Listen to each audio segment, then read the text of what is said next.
Okay, brilliant. So can it go to a full screen, like the the little, that's it, perfect, thank you. Right, so I just wanted to start with a couple of pictures just to show well, one, to say who I am. So I'm Sharon Noonan-Gunning.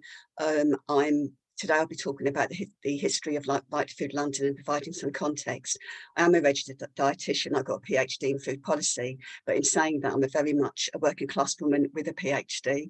I haven't got any A levels. I haven't got any. I haven't got a master's, and so my route into being a working class academic has been very unconventional. But I'm there, and I hope to sort of change policy through that. And I'm also have a community food and health activist, and I have been for decades.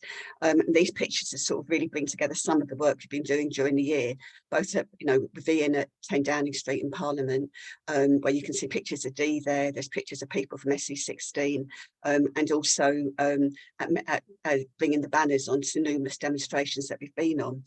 So in the next slide, I'll now just talk about the context of how we set up and to give some history into how we set up. So Charlie, if you're right to do the click, right, so the click. So it all starts with austerity, but even pre-austerity, and the 20 years or so now, 17 years of Conservative rule, and the background of these huge spending cuts that we've seen to local government, including to public health, that we saw to the way in which public health nutrition was being rolled out into communities, the closure of Sure Start, the closure of Meals of Wills, the closure of numerous community centres that used to feed people in need.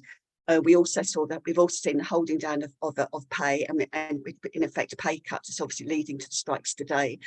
We've seen over the course since 2010 a complete restructuring of the welfare system that has pushed millions into food insecurity, and alongside of that there's been a deliberate push towards a charity-supported emergency food aid system, similar to what we see in the United States of America.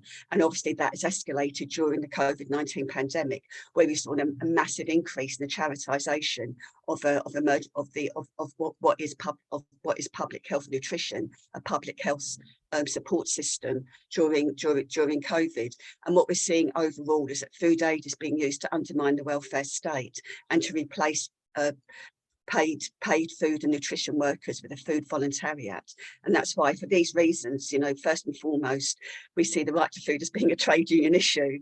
And that's, that we really need the trade unions, to take this up because of the cuts, because of what it means, not just to our workforce, but to the whole food and health workforce.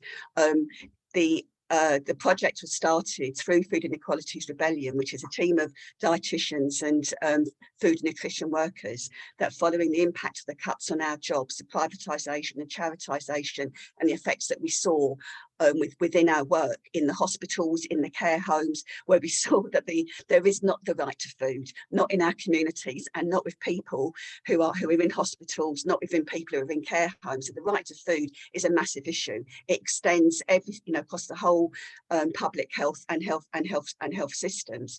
And so campaigning for right to food as nutrition workers was central to the Food Inequalities Rebellion. And we drew on the experiences of the trade unions of when they set up the early cooperative movements going back 300 years now, but also the Black Panther survival programs in the United States going back to the 1960s, and more recently the brilliant minor wives support groups that we saw in the 1980s during the course of the miners' strike. And it's just, history is littered with the movements of working class people to support each other in need through the trade unions and through our communities.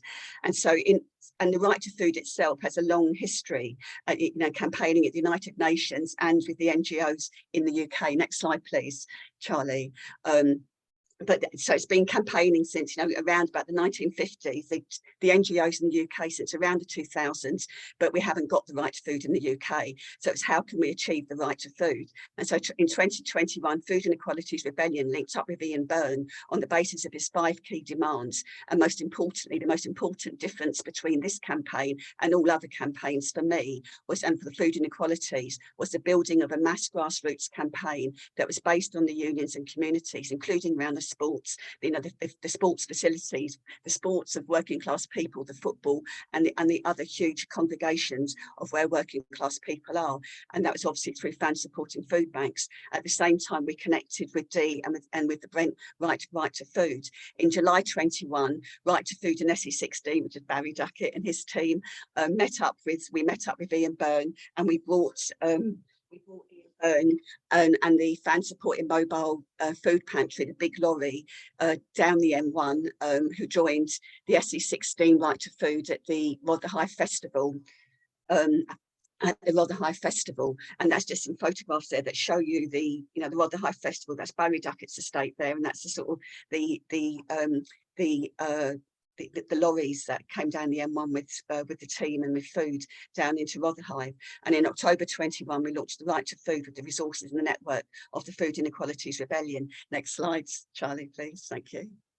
So I won't read through these. These are the core demands. I'm sure you're all familiar with them, but it's around universal free school meals, the government to build in the cost of food into our wages as part of the basic living income. And then it's about the institutional and the legal changes that we need in order to make the right to food happen. And then, of course, it's a network of community kitchens that we need. So these, I won't read through this because of time, but I'm sure you're familiar with them. These are the 5 core demands that under which the Right to Food network sits in London and nationally. So next slide, please, Charlie. Thank you. How we did this in London was that from January 22, after our initial meeting in October 21 to September 22, we worked on strategic areas and how we're going to build. And so to build across London, it was holding open campaign meetings for all to attend, regular, sometimes weekly meetings for all to attend.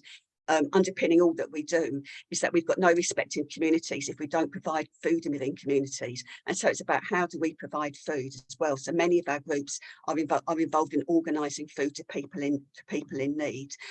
How to win support at the council level, because in the end we're a sticking plaster. We build solidarity, but we're a sticking plaster. The councils and the government have the resources and the power to make these things happen. So we have to put pressure on those councils. And so from January through to May, we had a series of putting motions through to the councils. Some of us stood for council, although I was deselected because of by the Labour Party bureaucracy, but I stood as a Right to Food councillor. There were others that stood. And so we were using the councils in order to try and to get the councils to declare themselves Right to Food boroughs, and also, of course, the GLA to declare itself to declare London a Right to Food city. And so we worked in those areas, and we've carried on working through those areas over the course of this year. And so for time, I won't say any more than that, but there's plenty today of where we can discuss how we've brought this into the councils through motions. And just to say that we were successful in Southwark and Brent, in Lambeth, Lewisham and in Tower Hamlets in putting motions through and getting those areas to declare themselves Right to Food boroughs. Although what that means in practice is another thing, and that's the work for the next year, as far as I can see.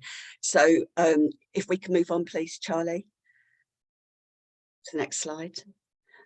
Then how the 5 core demands have been approached by different areas, are approached differently by different areas. So just an example here is that in Brent, from Ryan Hack's work, the group's work, Right to Food out in Brent, then their focus has been on community kitchens, which we've all seen the brilliant photos and tweets from Ryan and the work he's doing out in Brent, but also another examples in Lewisham, where they're adopting after the Hunger March, they're adopting a campaign on universal free school meals. Mid last year, how we're going to build, as well as working on the councils, looking at the policy level, we took to the streets. And so we took to the streets as Ian Byrne launched the Hunger is a Political Choice campaign, and that logo that went out everywhere. Charlie in London designed some brilliant artwork for London. We demonstrated as Right to Food London at 10 Downing Street, as well as an earlier demonstration with Ian that a few of us attended at Downing Street. And inspired by Glenn Zecker, a member of Right to Food London, who started pushing for the Hunger Marches. Glenn is older, I'm not going to say his age, but he's slightly older than me. But we both remember he was a leader, he was an organiser of the Right to Work marches marches during the 1980s. So he has a huge experience of organising national and local marches. And he had the idea of how can we bring this into the right to food? And so, you know, through Glyn, we're developing, and that's at the People's Assembly today where Glyn is. So apologies from Glyn. They're, you know, getting the PA to adopt the hunger marches. So we took to the streets, and we have built groups in a number of boroughs, and it's been organic. Groups have grown themselves as well, which is absolutely brilliant. So the next slide, please, Charlie. Thank you. So these are just some pictures that show the work that we've been doing at 10 Downing Street on picket lines. So we brought the banner to numerous picket lines. Pat and Cole brought the banner up to the, you know, Tory Party conference, protest there by PA. And these slides at the bottom, these pictures here, are from the Fan Supporting Food Bank's Right to Food. And this one here is from, the one on the left is from Millwall Lions Supporting the Lions Food Hub. And you can see their hashtag hunger is a political choice, taking up the campaign, bringing it into the fans that hunger is a political choice. And then also at West Ham, you can see that there's a banner standing. So just to move on, I now have to finish, I think, because Ian's got to go. So I'm happy. Can I just have the next slide and I'll finish, please, Charlie?